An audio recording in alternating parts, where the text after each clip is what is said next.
Bienvenue sur Africa 24 dans cette nouvelle édition du 12-15 au sommaire de l'actualité. À la faveur d'un accord militaire conclu entre la République de Centrafrique et la Russie fin 2017, la Russie est devenue un nouvel acteur sécuritaire en Centrafrique, une coopération militaire qui suscite toutefois la polémique. 30 milliards de shillings, c'est le montant que compte débourser le Kenya pour combler son déficit en logement d'ici 2022. En 2018, le déficit immobilier du pays est estimé à 200 000 logements. Et puis, le nouvel entraîneur des Lions indomptables, Clarence Seedorf, est arrivé à Yaoundé, au Cameroun, à 10 mois de la Coupe d'Afrique des Nations 2019. Les défis sont nombreux pour le remplaçant d'Hugo Broos.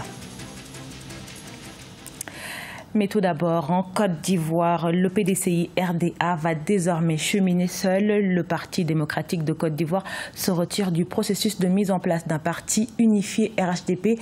La coalition au pouvoir et compte présenter des candidats sous sa bannière aux élections locales du 13 octobre. Selon un communiqué publié ce jeudi, le parti dénonce l'accord politique pour la création d'un parti unifié dénommé RHDP, signé le 12 avril 2018. Ce retrait met donc fin à son alliance avec le RDR, le parti au pouvoir. La présence de l'armée russe en Centrafrique suscite la polémique. Aux côtés de l'armée nationale combattent aussi des soldats russes pour maintenir la paix dans le pays, à la faveur d'un accord militaire signé entre les deux pays. Toutefois, selon certains observateurs, cette présence aurait aussi des enjeux économiques, notamment l'exploitation des ressources minières. Badawi Adidiato. Nous sommes en 2013 lorsque les luttes territoriales entre factions de l'ex-Séléka suscitent l'expansion du mouvement anti-Balaka dans l'est de la Centrafrique. Depuis lors, le pays est sous l'emprise des violences difficilement maîtrisables. Sur le terrain, l'armée nationale est assistée par la MINUSCA et la recrudescence des violences suscite de nouvelles interventions internationales, d'où la présence russe. Mais selon certains observateurs, la présence des forces étrangères pourrait avoir des enjeux économiques. C'est une évidence que la RCA regorge d'énormes richesses minières. Donc ce sont ces richesses-là qui attirent les puissances étrangères. Aujourd'hui, avec l'arrivée des Russes, on comprend que RCA est devenu le terrain d'une rivalité beaucoup plus étrangère que centrafricaine. De son côté, le gouvernement centrafricain tente par tous les moyens légaux de restaurer la paix. Ces derniers mois, le président Faustin Archange Touadéra a mis en place plusieurs stratégies pour restaurer la quiétude sociale, parmi lesquelles le désarmement des civils et des rebelles. Ce qui retarde le retour à la paix, c'est encore une fois de plus les intérêts, c'est que les puissances étrangères pensent avoir plus à gagner à ce qui n'est pas la paix. Le gouvernement aurait intérêt à tout faire pour réaliser l'unité. Même si dans les rues centrafricaines, les frustrations se lisent sur les visages des populations, les forces armées jouent leur partition. Selon les chiffres officiels, l'armée nationale compte environ 7000 hommes. Au Niger, 22 personnes ont perdu la vie dans des inondations dues à de fortes pluies. 49 845 personnes sont sinistrées selon un bilan des autorités publié ce 6 août. Les régions les plus touchées par les intempéries sont Maradi, centre-sud, Difa au sud-est, Zinder dans le centre-est et Taoua dans l'ouest. La saison des pluies bat actuellement son plein au Niger en dépit de sa courte durée, au plus 3 mois, et de la faiblesse des précipitations. Ce pays fait face depuis quelques années à des inondations récurrentes. En 2017, 56 personnes, dont une vingtaine à Niamey, la capitale, ont péri dans des inondations qui ont affecté plus de 206 000 personnes selon les Nations Unies. L'Ouganda souhaite plus de réciprocité dans sa coopération avec la Chine. Vieille de 69 ans, les relations économiques entre les deux pays semblent être plus avantageuses pour l'empire du milieu, une tendance que souhaite inverser l'Ouganda qui a affiché son désir de voir le marché chinois ouvert aux produits du pays. Cheikh Omar Bandaogo. À l'image de la centrale électrique d'Isimba, les réalisations chinoises se sont multipliées en Ouganda depuis 1949. La coopération entre les deux pays concerne divers domaines, notamment la politique, le commerce, les infrastructures et l'éducation. Ils nous ont accordé des prêts bonifiés pour la construction de 2 barrages, Karuma et Insimba. Ils nous ont également accordé des prêts bonifiés pour l'autoroute d'Entebbe et l'aéroport international.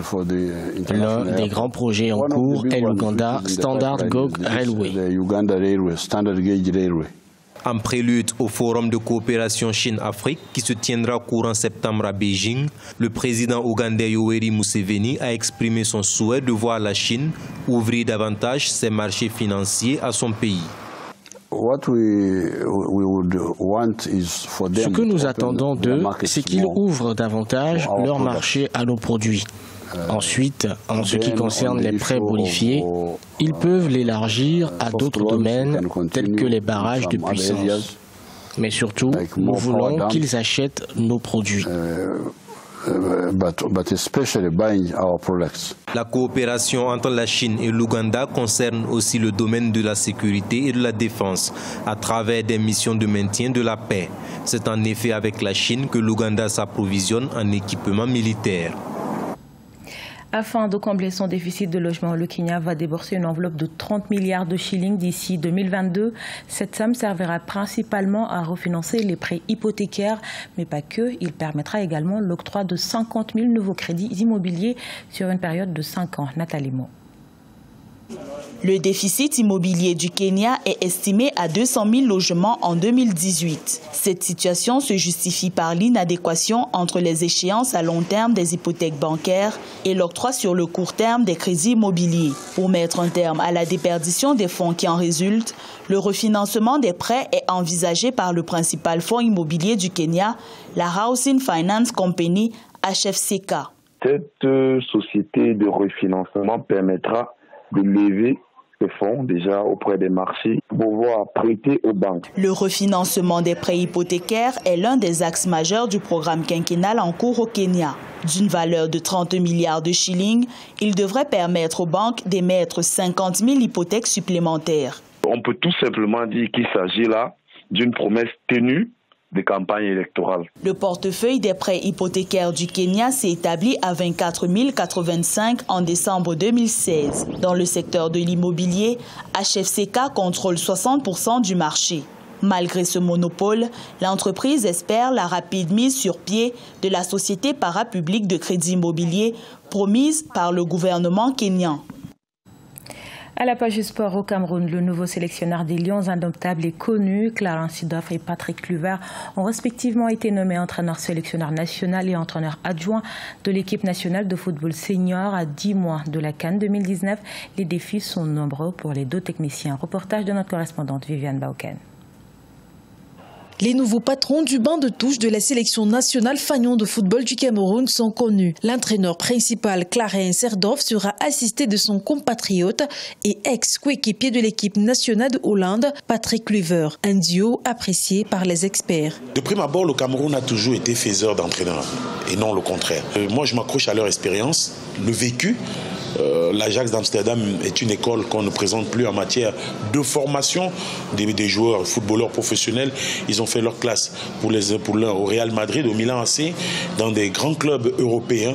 Honnêtement, j'ai confiance en ce nouveau staff. Je crois en ce nouveau staff parce que je pense qu'il y a du charisme, il y a de la personnalité, ce qui est nécessaire pour entraîner les Lions indomptables du Cameroun. Ces deux techniciens de haut niveau ont été choisis dans l'optique d'une préparation sérieuse, rigoureuse de la sélection nationale du Cameroun. Leur mission, bâtir une équipe stable et conquérante, capable de maintenir son titre de champion en 2019.